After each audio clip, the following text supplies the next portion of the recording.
Hello बच्चों, मैं हूँ आपकी हिंदी टीचर अंजू मैडम और मेरे क्लास में आप सभी बच्चों का हार्दिक स्वागत है। बच्चों, आज मैं आप लोगों के सामने हिंदी साहित्य के इतिहास को लेकर के उपस्थित हूँ। बहुत से बच्चों ने मुझसे अनुरोध किया है कि मैडम, हिंदी साहित्य के इतिहास पर कुछ प्रश्नों की आप चर्चा करें। आज मैंने हिंदी साहित्य के इतिहास से कुछ प्रश्नों को चुना है और वह लेकर मैं आपके समक्ष उपस्थित हूँ। हिंदी साहित्य का इतिहास कोई छोटा विषय नहीं है कि जिसे मैं एक ही बैठक में आप लोगों को समझा दूं।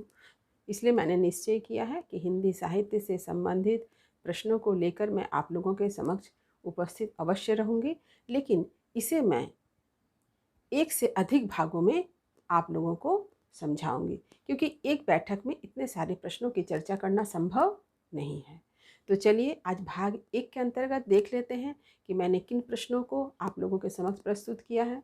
देखिए, हिंदी साहित्य का इतिहास भाग 1। प्रश्न देखिए, हिंदी साहित्य का प्रथम इतिहास किसने लिखा? बहुत ही महत्वपूर्ण प्रश्न है। हिंदी साहित्य का इतिहास लिखने वाले प्रथम विद्वान कौन थे? उत्तर देखिए, गार्शद तासी ने फ्रेंच भाषा में हिंदी साहित्य का इतिहास लिखा। पुस्तक का नाम है इस्तवार द ला लिटेरात्यूर एंदोई हिंदुस्तानी। तो यह बात आप लोगों को बड़ा ही आश्चर्यपूर्ण लग रहा होगा कि हिंदी साहित्य का इतिहास को लिखने वाला जो प्रथम विद्वान हैं वे हैं एक फ्रेंच विद्वान, जिन्होंने फ्रेंच भाषा में हिंदी साहित्य का इतिहास लिखा है। तो बहुत ही महत्वपूर्ण है। दूसरा देखिए, उपरोक्त ग्रंथ के बाद लिखा जाने वाला साहित्य का इतिहास किसने लिखा? यानी फ्रेंच भाषा में तो इतिहास लिखा गया, इसके बाद जो है हिंदी साहित्य का इतिहास किसने लिखा? पुस्तक का नाम व प्रकाशन वर्ष बतलाएं। उत्तर, जॉर्ज गियर्सन ने the modern vernacular literature of Hindustan नामक साहित्य का इतिहास लिखा, जिसका प्रकाशन सन 1822 में एशियाटिक सोसाइटी ऑफ बंगाल की पत्रिका के विशेषांक के रूप में हुआ। चूँकि गार्शद तासी और जॉर्ज गियर्सन के बीच एक और हिंदी साहित्य का इतिहास लिखा गया है, जिसका नाम है शिव सिंह सरोज, जिसे लिखा था शिव सिंह सेंगर ने। लेकिन चूँकि यहाँ पर मैंने 2 विदेशी लेखक का उल्लेख किया है, इसलिए उनका नाम जो है क्रम से यहाँ प्रस्तुत है। अगला देखिए, हिंदी साहित्य की इतिहास लेखन परंपरा में आरंभ में लिखे गए पुस्तकों का नाम क्रम से लिखें। तो अब यहाँ पर मैंने हिंदी साहित्य का इतिहास जिस तरह से लिखा गया एक एक करके, उसको मैंने यहाँ पर सूचीबद्ध रूप से प्रस्तुत किया है। देखिए, पहला गार्शद तासी, पुस्तक का नाम मैंने अभी बता ही दिया है, इसलिए मैंने यहाँ इसका नाम नहीं लिखा। दूसरा शिव सिंह सेंगर, पुस्तक है शिव सिंह सरोज। तीसरा जॉर्ज गियर्सन, पुस्तक का भी नाम मैंने अभी उल्लेख किया, इसलिए ये जगह खाली है, यहाँ आप लिख लेंगे। चौथा मिस्र बंधुओं द्वारा लिखा गया है, मिस्र बंधु विनोद। पांचवा देखिए, आचार्य रामचंद्र शुक्ल, हिंदी साहित्य का इतिहास। छठा है आचार्य हजारी प्रसाद द्विवेदी द्वारा लिखा गया, पहला हिंदी साहित्य की भूमिका। दूसरा हिंदी साहित्य उद्भव और विकास। तीसरा है हिंदी साहित्य का आदिकाल। तो ऐसा नहीं है कि इसके बाद हिंदी साहित्य का इतिहास नहीं लिखा गया, इसके बाद भी हिंदी साहित्य का इतिहास लिखा गया है, किंतु यहाँ पर मैंने जिन नामों का उल्लेख किया है, ये जो नाम है ये अत्यंत महत्वपूर्ण है। इसका नाम यानी जो लेखक है उनका नाम और जो पुस्तक है उसका नाम आप हमेशा याद रखिएगा। प्रश्न देखिए, हिंदी साहित्य के इतिहास को कितने कालखंडों में विभक्त किया गया है? उत्तर है, आचार्य रामचंद्र शुक्ल जी ने हिंदी साहित्य के इतिहास को 4 कालखंडों में विभक्त किया और नामकरण करने के साथ साथ समय सीमा को भी निर्धारित किया। ये बहुत ही इम्पॉर्टेंट है। ये जो काल विभाजन है इसे आप हमेशा याद रखिएगा, क्योंकि आचार्य रामचंद्र शुक्ल जी ने जो हिंदी साहित्य का इतिहास लिखा है वह इतिहास को ही आधार बनाकर हम सभी इनकी प्रवृत्तियों को पढ़ते हैं, प्रत्येक काल के कवि और उनकी रचनाओं का भी अध्ययन करते हैं। इसलिए आचार्य रामचंद्र शुक्ल के द्वारा निर्धारित किया गया जो काल विभाजन है और समय सीमा है, इसे आप हमेशा याद रखिएगा। पहला आदिकाल या वीरगाथा काल, संवत 1050 से 1375।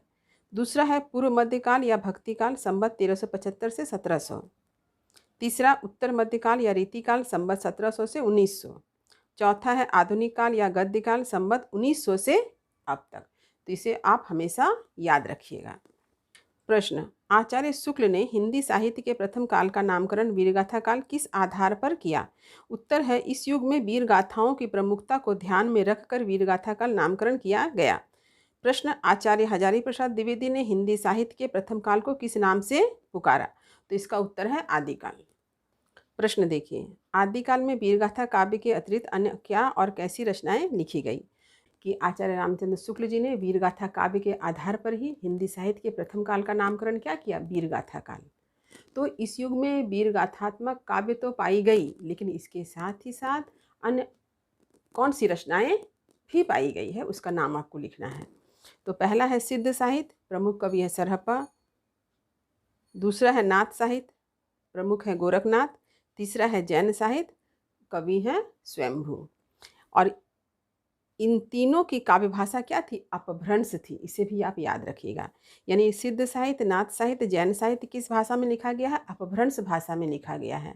इसे आप हमेशा याद रखिएगा। प्रश्न, सिद्धों में प्रथम सिद्ध कौन थे? उत्तर है लुइपा। प्रश्न, सहज यान के प्रवर्तक कौन माने जाते थे? उत्तर है सरहप्पा। प्रश्न, सिद्ध परंपरा क्या है? उत्तर है सिद्ध परंपरा को बौद्ध धर्म की विकृति मानना चाहिए। प्रश्न, सिद्ध साहित्य किससे संबंधित है? उत्तर है चर्यापद। तो चर्या का अर्थ क्या है? आचरण या आचार। प्रश्न, सिद्धों की संख्या कितनी मानी जाती है? उत्तर है 84। प्रश्न देखिए, नाथों की संख्या कितनी है? नाथों की संख्या है 9। प्रश्न है नाथ संप्रदाय क्या है? तो नाथ संप्रदाय क्या है? वज्रयान की सहज साधना ही नाथ संप्रदाय के रूप में विकसित हुई। जीवन को कर्मकांड से मुक्त करके सहजता की ओर ले जाने का श्रेय नाथों को ही है। तो आपको यह लग रहा होगा कि ये वज्रयान क्या है। तो आप लोगों ने इतिहास में पढ़ा ही होगा कि बौद्ध धर्म जो है विभिन्न संप्रदायों में विभक्त हुआ था, हीनयान, महायान, और उसी में है एक वज्रयान, यानी ये बौद्ध के एक संप्रदाय का नाम है। नाथ पंथ का प्रणयन किसने किया? गोरखनाथ। प्रमुख रचना गोरखवाणी। प्रश्न है गोरखनाथ के गुरु का नाम लिखो। उत्तर है मत्स्येंद्रनाथ। प्रश्न, जैन साहित्य के प्रमुख रचनाकार तथा रचनाओं का नाम लिखें। तो यहाँ पर मैंने रचनाकार का नाम लिखा है और यहाँ पर रचना देखिए। पहला स्वयंभू, इसे अपभ्रंश का वाल्मीकि कहा गया। रचना का नाम है पौम चरियू। दूसरा है पुष्पदंत, इसे अपभ्रंश का व्यास कहा गया है। रचना है आदि पुराण, उत्तर पुराण, जसहर चरियू। तीसरा धनपाल, पुस्तक का नाम है भविष्यत कथा। चौथा जोइंदू, परमात्मा प्रकाश योगसार। पांचवा राम सिंह पाहुड़ दोहा। छठा धर्मसूरी जम्बू स्वामी रासा। हेमचंद्र शब्दानुशासन प्रबंध चिंतामणि। इस तरह से मैंने क्रम से 7 कवियों का नाम उल्लेख किया है। प्रश्न, अपभ्रंश भाषा का प्रथम कवि किसे कहा जाता है? उत्तर है स्वयंभू। प्रश्न, अपभ्रंश काव्य का सुप्रसिद्ध छंद कौन सा है? उत्तर है कड़वक छंद। प्रश्न, आदिकाल की श्रृंगारिक कृति का नाम लिखो। उत्तर विद्यापति पदावली। प्रश्न, आदिकाल की चंपू काव्य कृति का नाम लिखें। उत्तर है राउल बेली। प्रश्न, शिलाओं पर लिखा हुआ काव्य कौन सा है? उत्तर है राउल बेल। तो हिंदी साहित्य के प्रथम काल, जिसका नामकरण आचार्य रामचंद्र शुक्ल जी ने आदिकाल या वीरगाथा काल किया है। तो इस युग में 4 प्रकार की रचनाएं लिखी गई। पहला वीरगाथात्मक रचनाएं, दूसरा सिद्ध साहित्य, तीसरा नाथ साहित्य, चौथा जैन साहित्य। तो आज मैंने सिद्ध साहित्य, नाथ साहित्य और जैन साहित्य का उल्लेख किया है। अगले भाग में मैं वीरगाथा से संबंधित जो रचनाएं लिखी गई है उससे संबंधित प्रश्नों की मैं चर्चा आपसे करूंगी। तो उम्मीद करती हूँ आज का यह वीडियो आप लोगों के लिए काफ़ी उपयोगी सिद्ध होने वाला है। वीडियो को लाइक करें, शेयर करें। जो बच्चे चैनल पर नए हैं वे चैनल को सब्सक्राइब करना ना भूलें। तब तक पढ़ते रहिए, जीवन में आगे बढ़ते रहिए। मेरी शुभकामनाएं आप सभी बच्चों के साथ है। धन्यवाद।